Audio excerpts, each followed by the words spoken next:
বিসমিল্লাহির রহমানির রহিম।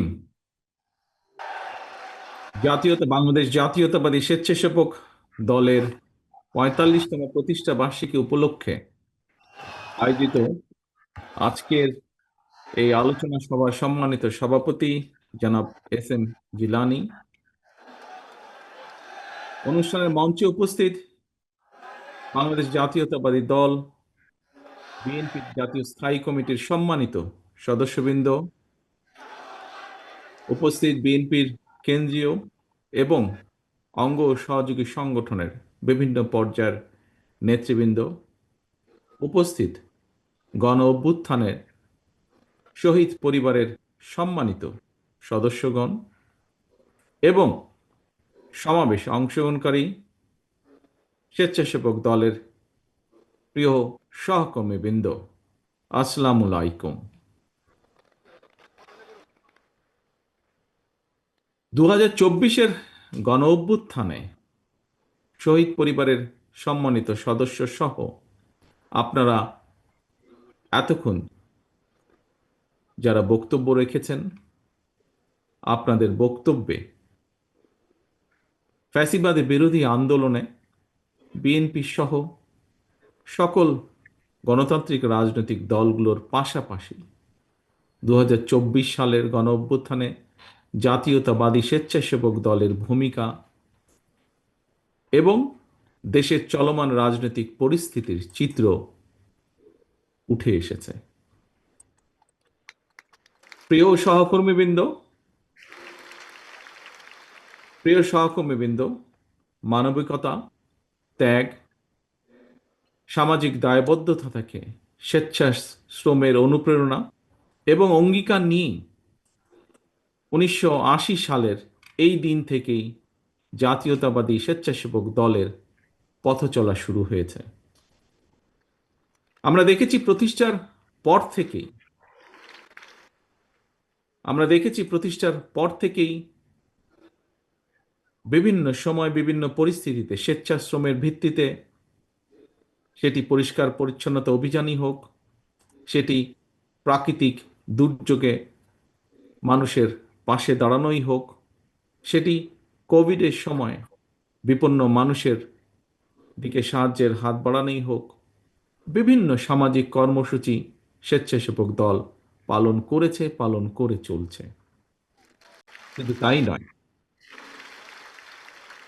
তাই নয়, একই সঙ্গে দেশে গণতন্ত্র প্রতিষ্ঠা এবং স্বৈরাচার ও ফ্যাসিবাদ বিরোধী আন্দোলনে সংগ্রামে স্বেচ্ছাসেবক দল রাজপথে ভূমিকা রেখেছে, বরং বলা উচিত শুধু ভূমিকাই রাখেনি, অত্যন্ত সাহসী ভূমিকা রেখেছে।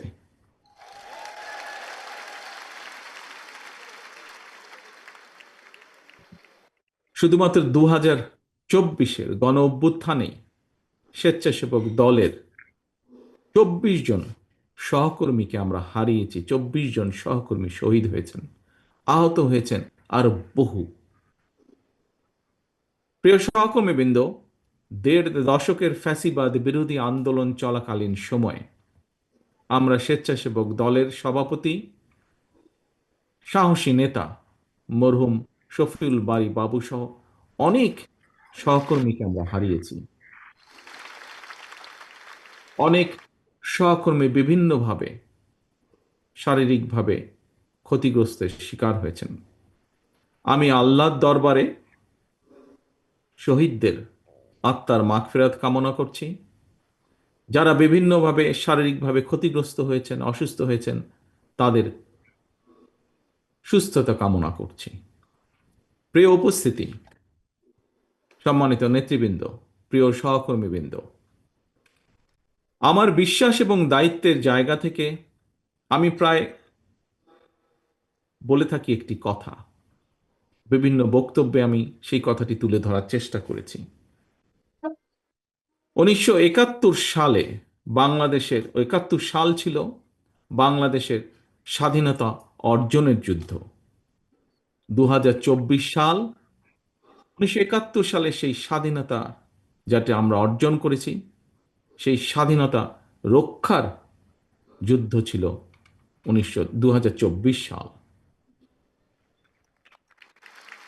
এর বাইরেও আমরা বলতে পারি দেশের 54 বছরের ফ্যাসিবাদ স্বৈরাচারের বিরুদ্ধে প্রতিটি গণতান্ত্রিক আন্দোলন সংগ্রামে যারা শহীদ হয়েছেন গত 54 বছরে, তাদের এই আত্মত্যাগের প্রতিদান সম্ভব নয়, প্রতিদান দেওয়া সম্ভব নয়। এই সকল বীর শহীদদের কাছে আমরা যারা বেঁচে রয়েছি সহ সমগ্র বাংলাদেশ ঋণী।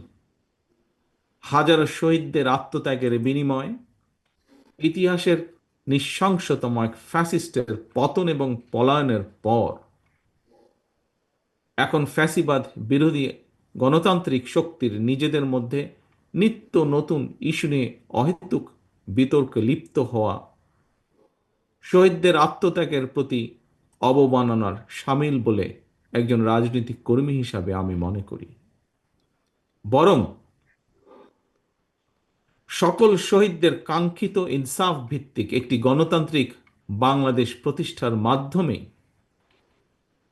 সেই শহীদদের রক্তের ঋণ এবং যারা বিভিন্নভাবে শারীরিকভাবে ক্ষতিগ্রস্ত হয়েছেন তাদের সেই আত্মত্যাগের ঋণ পরিশোধ করার এখন সময়ের দাবি বলে আমি বিশ্বাস করি। স্বেচ্ছাসেবক দলের প্রিয় ভাই ও বোনেরা, দূর গ্রামের যেই ছেলেটি কিংবা যে মেয়েটি যার হয়তো এখনো রাজধানীতেও আসার প্রয়োজন পড়েনি বা আসেনি, কিংবা আমরা শহর অথবা গ্রাম যারা যেখানেই বসবাস করি না কেন, তথ্য প্রযুক্তির অবাধ প্রবাহের কারণে সমগ্র বিশ্ব এখন, যেমন আজকে আমি আপনাদের সামনে এখানে উপস্থিত আছি তথ্য প্রযুক্তির কারণে, সমগ্র বিশ্ব এখন সবার হাতের মুঠোয়। এবং এর কারণেই জ্ঞান বিজ্ঞানের বলা যায় প্রায় সকল দ্বার উন্মুক্ত, সবার সামনেই বিশ্ব নাগরিক হয়ে ওঠার একটা সুযোগ এবং সম্ভাবনা কিন্তু বিদ্যমান তথ্য প্রযুক্তির কারণে। আমি মনে করি আমাদের জনগণের সামনে, বিশেষ করে আমাদের তরুণ সমাজের সামনে, আমাদের তারুণ্যের সামনে সাফল্য এবং সম্ভাবনার পথ সুগম, এবং এই পথটিকে আরো সুগম করে দেওয়াটাই হচ্ছে একজন রাজনৈতিক কর্মী হিসাবে এই মুহূর্তে আমার এবং আপনার এবং আমাদের সকলের প্রধান কর্তব্য।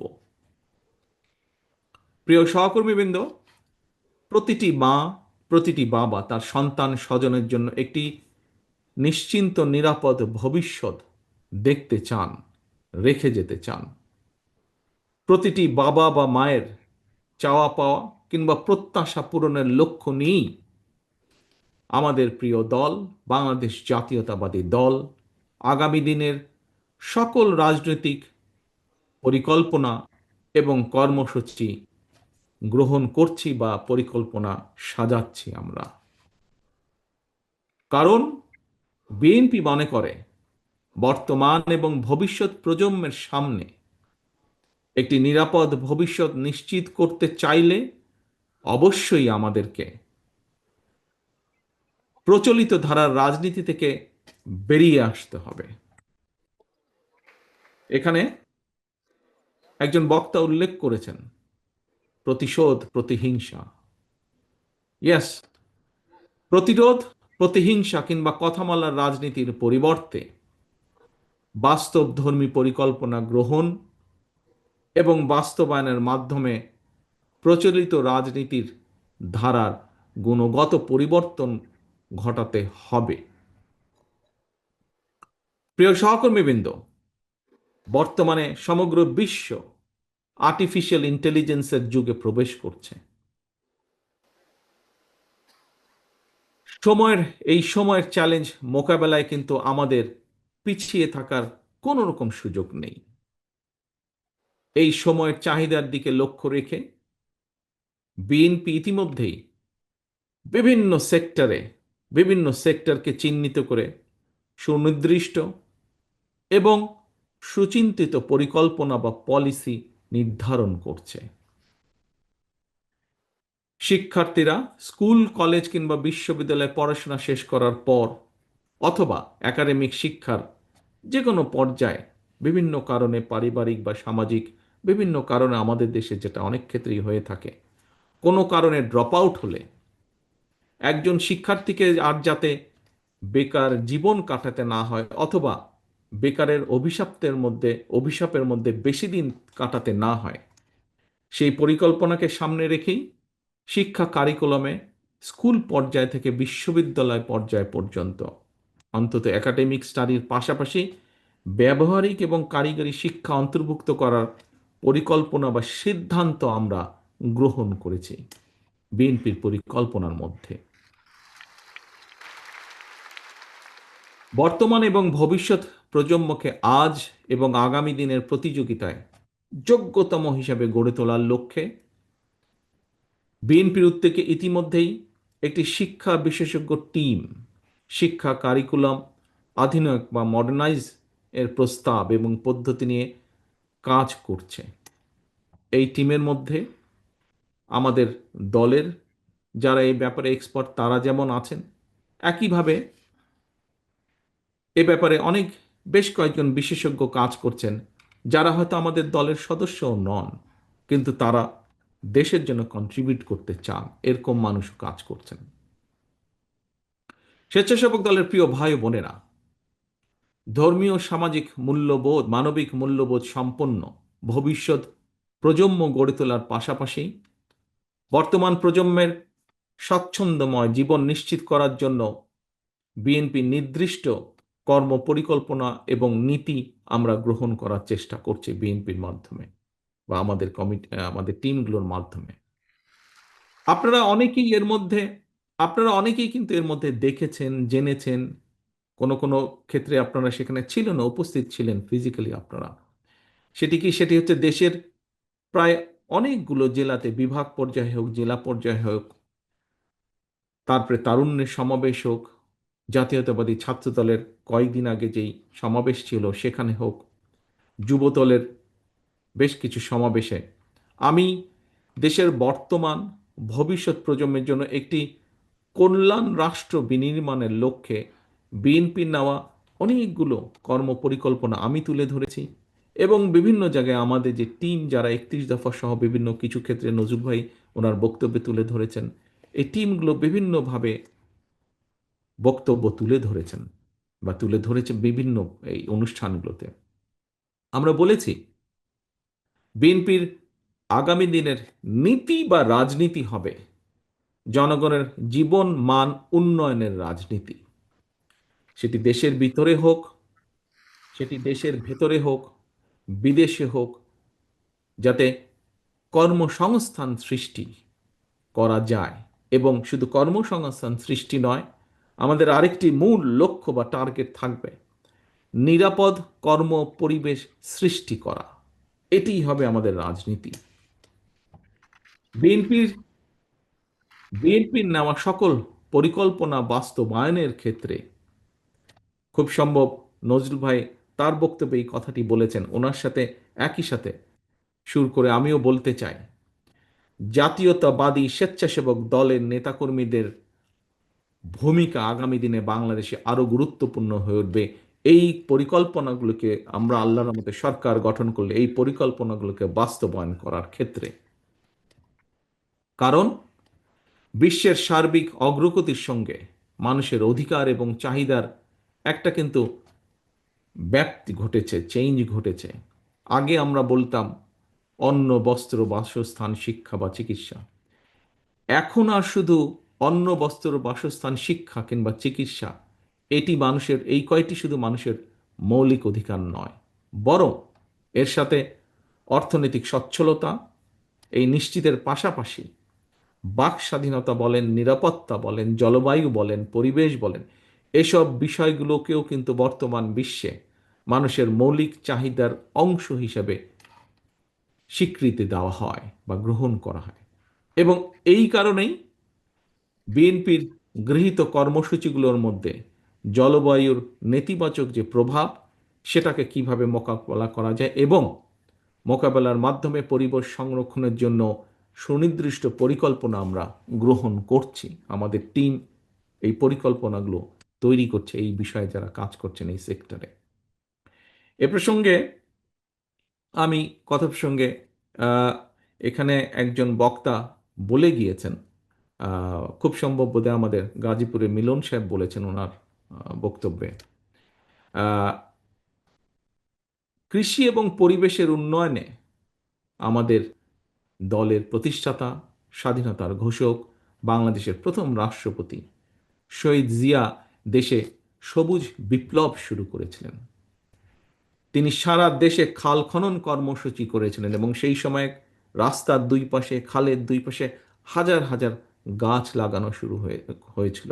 শুধু তাই নয়, দেশনেত্রী খালেদা জিয়ার সরকারের সময়ও কিন্তু আমরা দেখেছি সেই সময় উপজেলা পর্যায়ে কিভাবে বৃক্ষ মেলা হয়েছিল এবং আমরা দেখেছি গ্রামের মানুষ কিভাবে সেই বৃক্ষ মেলা থেকে গাছের চারাগুলো কিনে নিয়ে যেতেন, কিনতেন এবং তাদের বাড়ির আঙিনা হোক, বিভিন্ন জায়গায় হোক, বৃক্ষ রোপণ করতেন, বৃক্ষ চারাগুলো রোপণ করতেন।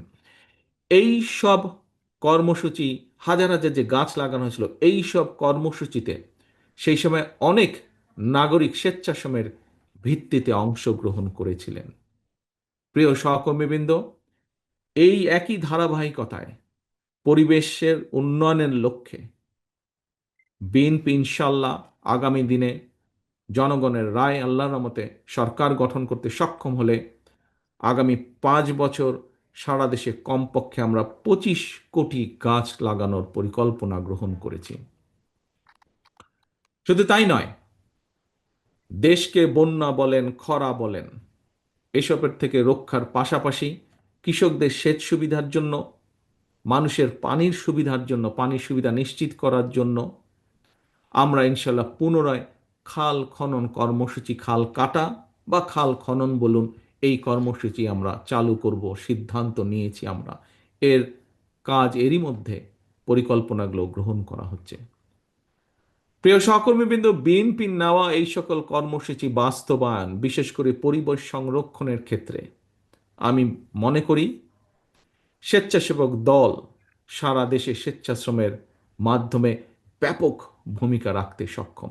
আজকে আপনাদের প্রতিষ্ঠা বার্ষিকী উপলক্ষে যেমন আপনারা কর্মসূচি গ্রহণ করেছেন, উপজেলা পর্যায়ে যে হাসপাতালগুলোকে পরিষ্কার পরিচ্ছন্ন করার যে কর্মসূচি যে আপনারা গ্রহণ করেছেন, এইভাবে ঠিক আমাদের এই কর্মসূচিগুলো ইনশাল্লাহ যখন আমরা কাজে হাত দিব, বাস্তবায়ন করব, সেই সময় স্বেচ্ছাসেবক দলের আমার প্রিয় সহকর্মীরা সারা দেশে যে ছড়িয়ে ছিটিয়ে আছেন, আপনারা বিপুল ভূমিকা এখানে রাখতে পারেন।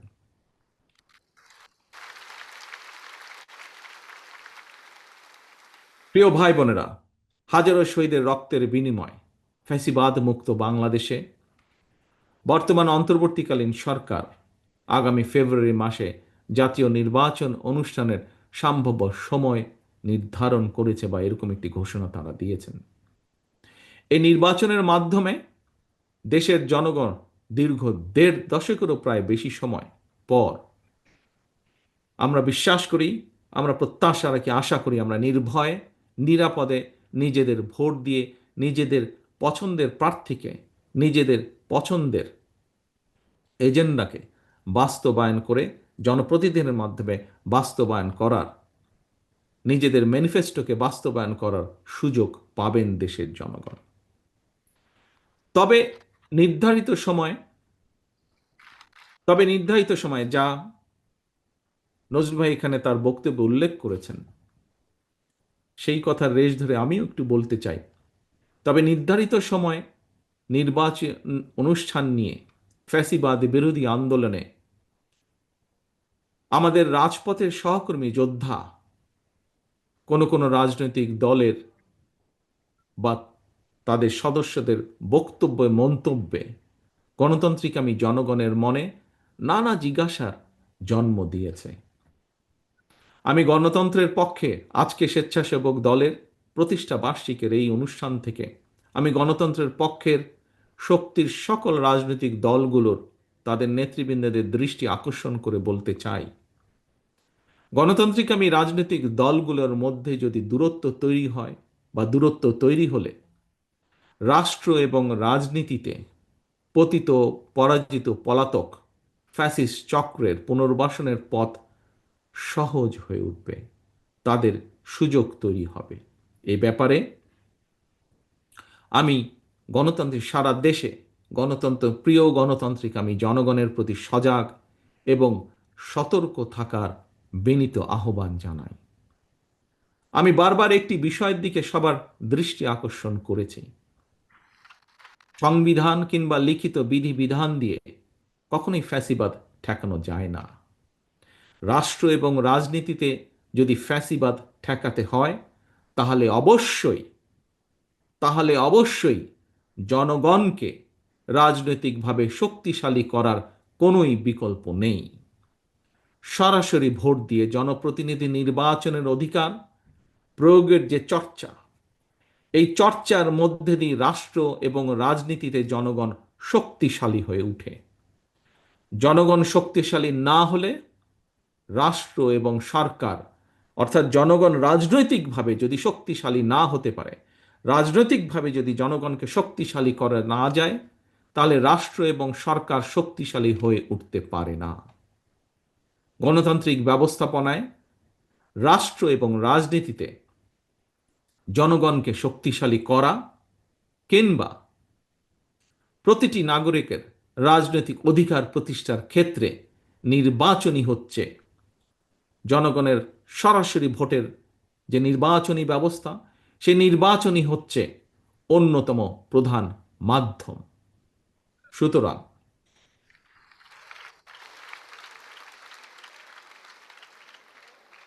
সুতরাং নানা রকম উপায় বা শর্ত আরোপ করে জনগণের রাজনৈতিক অধিকার প্রতিষ্ঠার পথে যদি বাধা সৃষ্টি হয়, তাহলে অবশ্যই গণতন্ত্রের উত্তরণের পথ সংকটে পড়বে।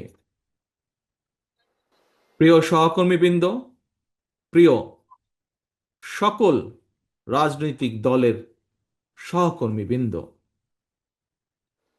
আন্দোলনের সহকর্মীবৃন্দ, আমাদের মনে রাখা দরকার, মনে করা প্রয়োজন, স্বৈরাচারী শাসনের সময় আমরা কেউই, প্রত্যেকটি গণতান্ত্রিক রাজনৈতিক কর্মী, প্রত্যেকটি বিরোধী দলীয় কর্মী কেউ নিরাপদে ছিল না, কারো পরিবার নিরাপদে ছিল না। যদি গণতন্ত্রের উত্তরণের পথ সংকটে পড়ে, রাষ্ট্র এবং রাজনীতিতে জনগণ নিজেদের অধিকার করতে না পারে, তাহলে সামগ্রিকভাবে সকলকে, সমগ্র রাষ্ট্র দেশকে সমস্যায় পড়তে হবে।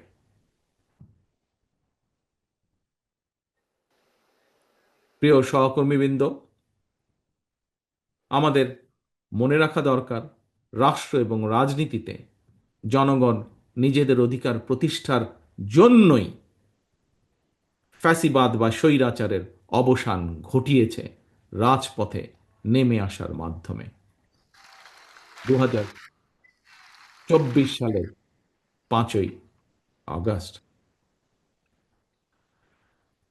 প্রিয় উপস্থিতিবৃন্দ, সম্মানিত নেতৃবৃন্দ, জনগণের সরাসরি ভোটে জনগণের সমর্থন নিয়ে রাষ্ট্র পরিচালনার দায়িত্ব পেলে দেশ এবং জনগণের কল্যাণে বিএনপির নেওয়া পরিকল্পনাগুলোর দ্রুত বাস্তবায়ন সম্ভব।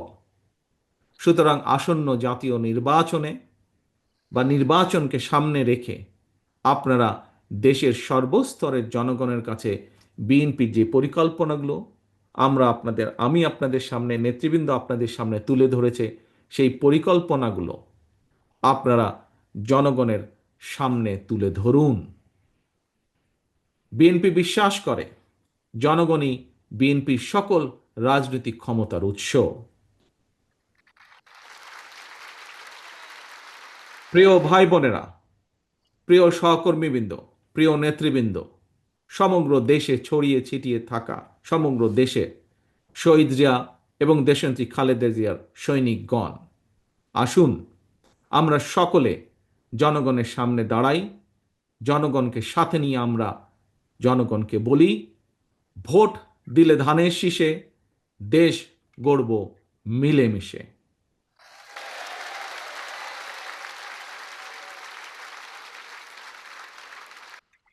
স্বেচ্ছাসেবক দলের প্রিয় ভাই ও বোনেরা, সারা দেশের প্রতিটি ইউনিয়নে স্বেচ্ছাসেবক দলের অসংখ্য নেতাকর্মী সমর্থক রয়েছেন। আমি আপনাদেরকে আজকের এই প্রতিষ্ঠা বার্ষিকীর দিনে একটি পরামর্শ রাখতে চাই। স্বেচ্ছাশ্রমের ভিত্তিতে আজ আপনারা সারা দেশের উপজেলা পর্যায়ে যে হাসপাতালগুলোতে যে অভিযানটি আপনারা করছেন, যে কাজটি আপনারা করছেন, স্বেচ্ছাশ্রমের ভিত্তিতে আপনারা পরিবেশ রক্ষায় পরিচ্ছন্নতা অভিযান কার্যক্রমের জন্য সারা দেশে ইউনিয়ন ভিত্তিক একটি কর্ম পরিকল্পনা তৈরি করা যায় কিনা বিষয়টি বিবেচনা করে দেখবেন।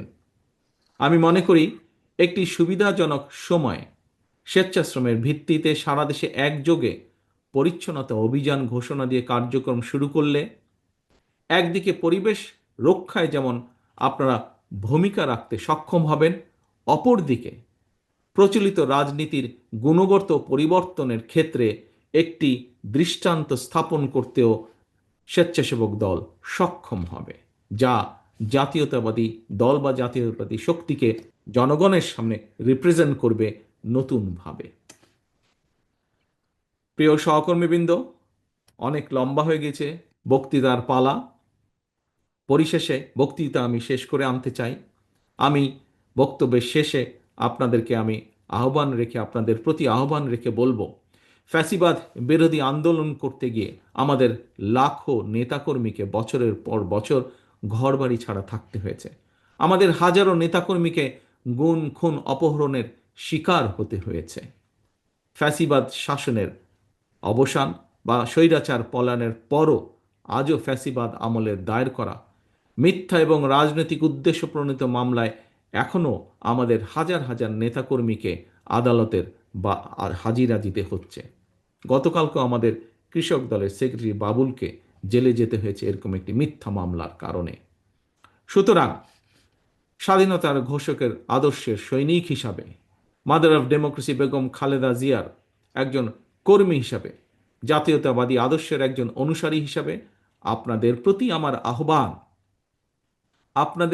আমার আহ্বান, যা এরই ভিতরে আমাদের স্থায়ী কমিটির সদস্যরাও আপনাদের সামনে বলেছেন, অন্য বক্তারাও বলেছেন, এমন কোনো কাজ থেকে আপনারা বিরত থাকবেন যা জনমনে বিরূপ ধারণা তৈরি করতে পারে। মনে রাখবেন, জনশক্তি, প্রিয় সহকর্মীবৃন্দ,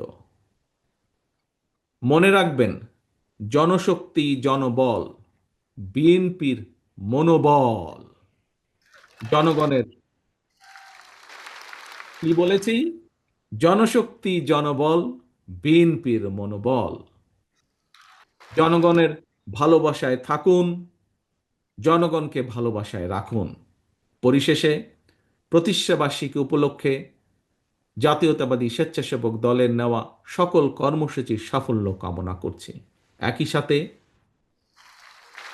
একই সাথে গণতন্ত্র প্রতিষ্ঠার আন্দোলনে স্বেচ্ছাসেবক দলের সহ জাতীয়তাবাদী শক্তির যত নেতাকর্মী শহীদ হয়েছেন, যত নেতাকর্মী বিভিন্নভাবে ক্ষতিগ্রস্ত হয়েছেন, একই সাথে সকল বিরোধী রাজনৈতিক দল যারা স্বৈরাচার বিরোধী আন্দোলনে রাজপথে ছিলেন, তাদের যে সকল সদস্য শহীদ হয়েছেন, ক্ষতিগ্রস্ত হয়েছেন, তাদের সকলের শহীদদের আত্মার মাগফিরাত কামনা করে, যারা অসুস্থ হয়েছেন তাদের দ্রুত সুস্থতা কামনা করে, সারা দেশে স্বেচ্ছাসেবক দলের সর্বস্তরের নেতাকর্মীদেরকে ধন্যবাদ জানিয়ে এবং একই সাথে আজকের এই সুন্দর অনুষ্ঠানটি সফল করার জন্য যে সকল ব্যক্তি কাজ করেছেন, যে সকল ব্যক্তি অবদান রেখেছেন, তাদের সকলকে আন্তরিকভাবে ধন্যবাদ জানিয়ে আমার বক্তব্য শেষ করছি।